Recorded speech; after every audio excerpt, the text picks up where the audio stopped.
Hello, dear friends. My name is Girish Lokhande. I am your ICT teacher. In this session, we are going to learn the first chapter of 6th standard, that is computer system. So, let's start the video. The computer system works with the help of hardware and software. So, dear students, in order to run any computer system, software should be there as well as hardware should be there. If either of them is missing, the computer may not work properly. So, in order to work out on the computer, the hardware and software should be there and they should work. Now, let's talk about computer hardware. Hardware refers to the physical part of the computer that you can touch and feel. These physical part or devices are used for input, processing, displaying the result and storing. Hardware is attached externally to the computer system. Hardware components are also referred to as computer peripherals. So there is other name for the hardware, that is computer peripherals. Remember this.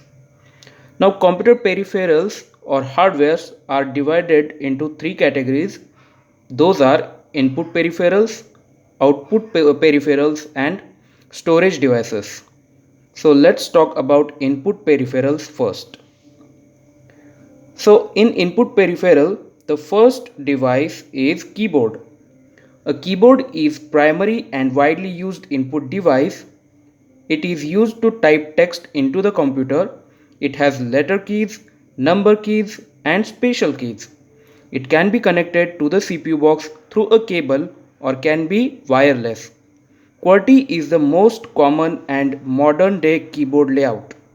The name comes from the reading first 6 keys appearing on the top left letter row of the keyboard from left to right.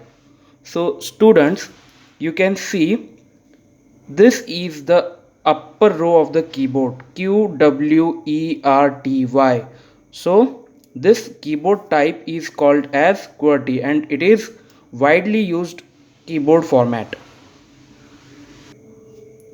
Students, there are again two types of keyboards except the QWERTY keyboard, and those are the Dvorak keyboard and Colmec keyboard. You can see the first picture. This picture is of Dvorak keyboard. The name is written below, and the next keyboard type is Colmec keyboard. So these are again two different types of keyboard except the QWERTY. QWERTY is widely used keyboard. These are the keyboards which we don't use generally. Okay, this keyboard was invented in 1930 by Dr. August Dvorak, and after that the invention of this keyboard happened.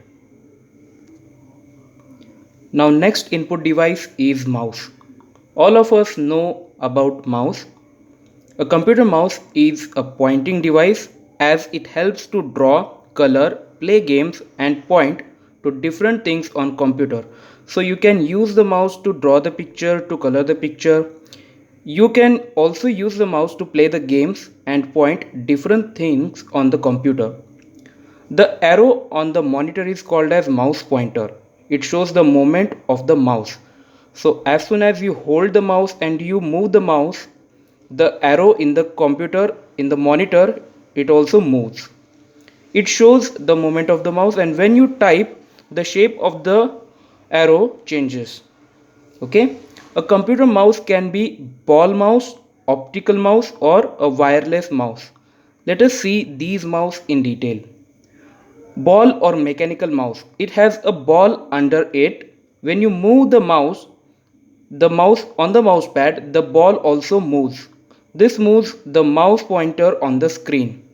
So students, this particular mouse, you can see this mouse has a ball under it, and when you move this mouse, the ball also moves, and along with the pointer on the monitor, it also moves. So this is the first type, ball or mechanical mouse. Now these are obsolete from the technology. We people don't use these kind of mouse nowadays. So Next type is optical mouse. It has red light under it.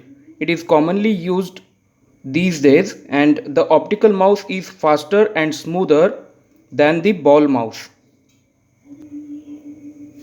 Now in this image you can see the first mouse. This mouse is the optical mouse. Okay, this mouse has the red light under it. You can see, you have seen this kind of mouse in our computer lab. We use the optical mouse. Okay, next type is wireless mouse. It is not attached to the CPU box with a wire.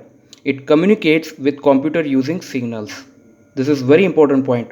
So the communication happen between the CPU and the mouse using signals. It works in the same way as your television remote. So students, actually this mouse is a wireless mouse. You can see there is no wire attached to this mouse, and there is a wire to this mouse, and there is wire also to this mouse, but this is a wireless mouse. Now your question, how we can connect this mouse to the computer? We get the Bluetooth USB. You can connect the USB to the CPU box.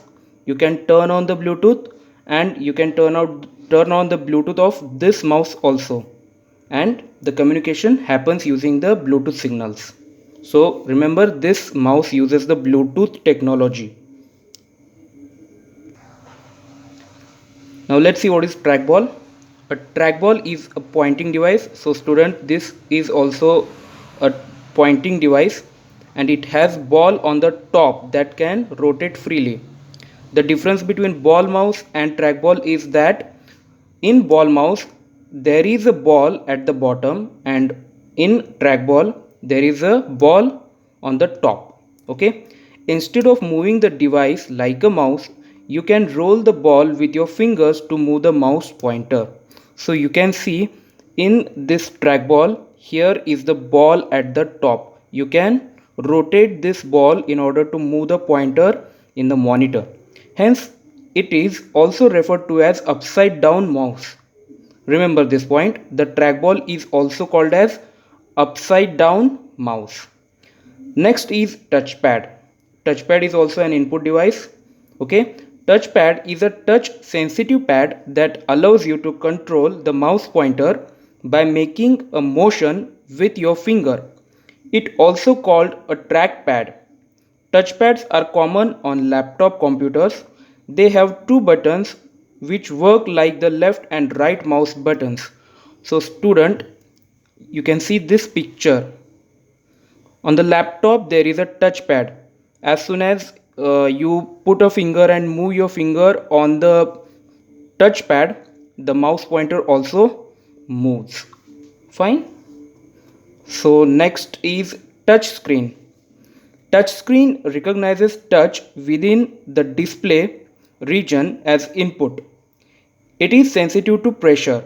You will find touch screen on mobile phones, tablets and ATM machines. So students, most of you have gone in ATMs and you have seen how to take out the money. The ATMs use this touchscreen technology. Also your mobile phones, tablets, these devices uses touchscreen feature. I hope you understood today's session. If you have any queries or doubt, you can contact me on my personal number. Thank you.